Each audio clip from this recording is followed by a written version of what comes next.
इसमें थ्रेड यही है हाँ। कि एक तो स्टेट गवर्नमेंट के पास अख्तियार है अपने पावर्स को डिसेंट्रलाइज करने या का, डिसेंट्रलाइज वो नहीं कर रही है, वो ठीक से नहीं कर रही है। हाँ।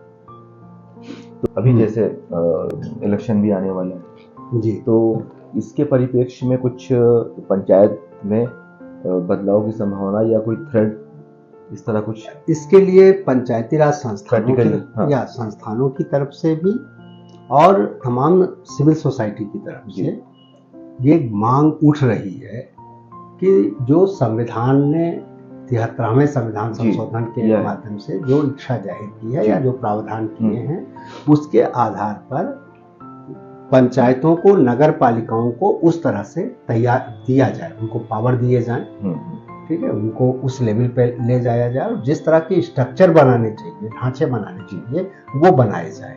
इसके लिए जगह जगह कह रहे कि अपने घोषणा पत्र में सारे राजनीतिक दल इसको डालें। तो किसी ने डाला अभी?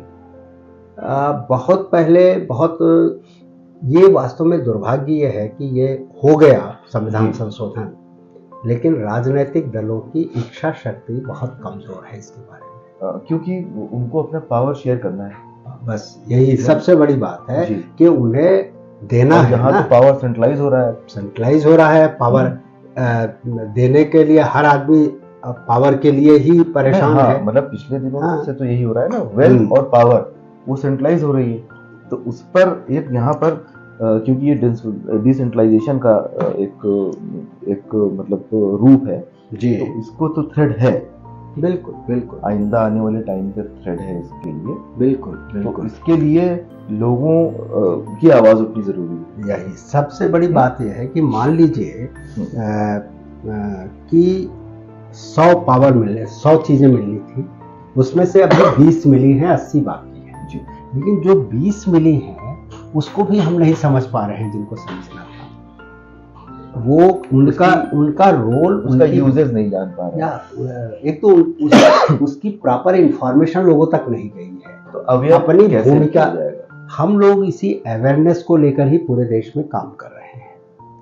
हमने तो पूरा एक कैंपेन शुरू किया, तीसरी सरकार अभियान, इसको कहा कि ये इसलिए कहा कि लोग पंचायतों को ये मानते थे कि पंचायत का मतलब हुआ कि राज्य सरकार और केंद्र सरकार की जो योजनाएं हैं उसको चलाने वाली कोई एजेंसी जी, साधारणतः माइंड यही तो फंड भी अच्छे खासे हैं उसमें। हाँ, तो माइंड यही है कि हम जो सरपंच है या पंच है वो भी जनरली यही मानते हैं कि कोई स्कीम आ जाएगी, हम ठेकेदारी करके तो हुआ क्या है कि ये पंचायतें धीरे धीरे ठेकेदार बन करके रह गई। हाँ, जबकि इनको सरकार के रूप में रोल प्ले करना था और इसमें लोगों की डिमांड करनी थी, इनको डिमांड भी करनी थी, क्या जरूरत है यहाँ पर। दूसरा ये था, पंचायती राज का मूल मकसद ये था कि गांव के विकास की योजना बनाने में, उसको ईमानदारी से क्रियान्वित करने में लोगों की भागीदारी सुनिश्चित की जाए, अर्थात गांव के लोग खुद बैठकर अपने गांव का प्लान बनाएं और उस प्लान को इम्प्लीमेंट करने में खुद शामिल। बहुत ही जबरदस्त प्लान है और ये डेवलप्ड कंट्रीज के तर्ज पर है और मतलब एक आज़ादी भी है इसमें और ये स्वाधीनता भी है इसके अंदर। यही सच्ची आज़ादी यही है। हाँ। तो इस पे और सिर्फ आपने बताया सिर्फ 20% ही एक्टिवेट हो पाया है 30 सालों में, 28 सालों में जी। तो और इस वक्त दौर चल रहा है वेल्थ और पावर सेंट्रलाइजेशन का। तो प्रैक्टिकली आपको इसका भविष्य क्या दिखता है? नहीं, भविष्य इस अर्थ में दिखता है कि जैसे अभी दिखने लगा, जैसे 2-3 चीजें कि हमने जब इसको शुरू किया, जो परिस्थितियां थी उसके अनुसार समझ पहले क्या लोगों को हम ये बता सके कि ये भी सरकार है। कम से कम देखिए, किसी भी चीज के किस लेवल पे बता रहे हैं आप, अवेयर कर रहे हैं? मैं ग्रास रूट लेवल, मूलतः तो मतदाता ही सब कुछ है। ग्रास रूट लेवल पर कहाँ तक कर पाएंगे? आप नेशनल डायरेक्टर रहे हैं, एक वहाँ से आपने स्कीम्स बनाई है, उसे आपने डिस्ट्रीब्यूट किया है जी। अभी आप अपने गांव या 10 गांव या 20 गांव या 50 गांव या 100 गांव, 1000 गांव कितने कवर कर पाएंगे? नहीं, ये समय है तीसरी सरकार अभियान देश के 21 राज्यों में फैल गया है, क्योंकि लोग ऑलरेडी सिविल सोसाइटी जगह जगह काम कर रही है, वॉलंटियर्स काम कर रहे हैं, सरकारें भी काम कर रही हैं। सरकार खुद पंचायतों को तो मतलब पंचायतें तो हैं ना सभी गाँवों में, हाँ, देश के पूरे देश 2.5 में। लाख ग्राम पंचायतें हैं, तो 2.5 लाख पंचायतें हैं। और भी ये देखिए कि ऑलरेडी सिस्टम तो लागू है ना, संविधान संशोधन हो गया है, राज्य के अधिनियम बन गए हैं, हर 5 साल पर चुनाव हो रहा है, तो 32 लाख लोग चुने जा रहे हैं। एक पक्ष तो वो है, दूसरा पक्ष ये है कि कागज पर ही सही, लेकिन बार बार ये दिखाया जा रहा है और इसे ही मानकर प्लानिंग बन रही है कि हर गांव में ग्राम सभा है, वही हम यहाँ से करेंगे, ग्राम सभा ही वहाँ निर्णय लेगी। अब तो 15वें वित्त आयोग का जो है, अभी तो 16वां वित्त आयोग भारत का होने जा रहा है। अब तो वित्त आयोग भी 3 भागों में सारे राजस्व को बांटता है, एक भाग केंद्र सरकार को, एक भाग राज्य सरकार को, और एक भाग अब सेल्फ गवर्नमेंट अर्थात नगर पालिका और पंचायतों को देता है। मैं यहाँ पंचायतों पर फोकस कर रहा हूँ, मान लीजिए। तो एक स्थिति तो बनी है। यहाँ का तो रेवेन्यू भी बहुत होता है, नगर पालिकाओं में तो बहुत का तो शहर है, रेवेन्यू होता है, लेकिन वहाँ पर उस तरह का रेवेन्यू नहीं होता है, इसलिए उनके अपने राजस्व जब आते हैं तो उसी में काम चलता है।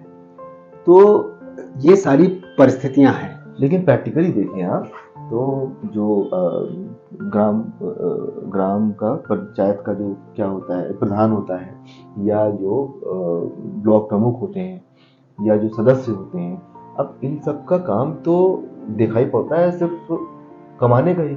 मतलब वो फंड आते हैं और कुछ बढ़ जाते हैं, कुछ उसमें हल्का फुल्का दिखाने के लिए काम हो जाता है। नहीं, ऐसा आप एकदम से हम नहीं कह सकते। एकदम ऐसा, अगर उसका जो सर्वे अब तक हुआ है, जांच हुई, ये सही है कि वहाँ भी करप्शन है, ये हम नहीं कहें करप्शन नहीं है, लेकिन अगर करप्शन का आप लेवल देखेंगे ना ईमानदारी से, तो अगर पंचायतों के ईमानदारी से काम मैं कह रहा हूँ पंचायतों में जो भ्रष्टाचार है, अगर उसको हम परसेंटेज में देखें तो वो 30% के आसपास माना जाता है, काफी कम है। हाँ, लेकिन आप दूसरे डिपार्टमेंट में PWD को देख लीजिए, बाकी सारे राजस्व को देख लीजिए, दूसरी सरकारों को देख लीजिए, उनके यहाँ तो 50 और 60% तक जाता है। तो भ्रष्टाचार का जो लेवल है वो अपेक्षाकृत यहाँ कम है। पहली चीज ये चूंकि बदनाम ज्यादा किया गया है, इसलिए किया गया है, उसके पीछे वेस्टेड इंटरेस्ट भी है बदनाम करने के, एक कारण है। दूसरी स्थिति यह है कि ये सही है कि यहाँ भ्रष्टाचार कम है, लेकिन इस लेवल का भ्रष्टाचार खतरनाक ज्यादा है देश के लिए। हाँ, खतरनाक इसलिए है कि यहाँ जो भ्रष्टाचार होता है वो जनता के सामने होता है, लोगों के सामने होता है।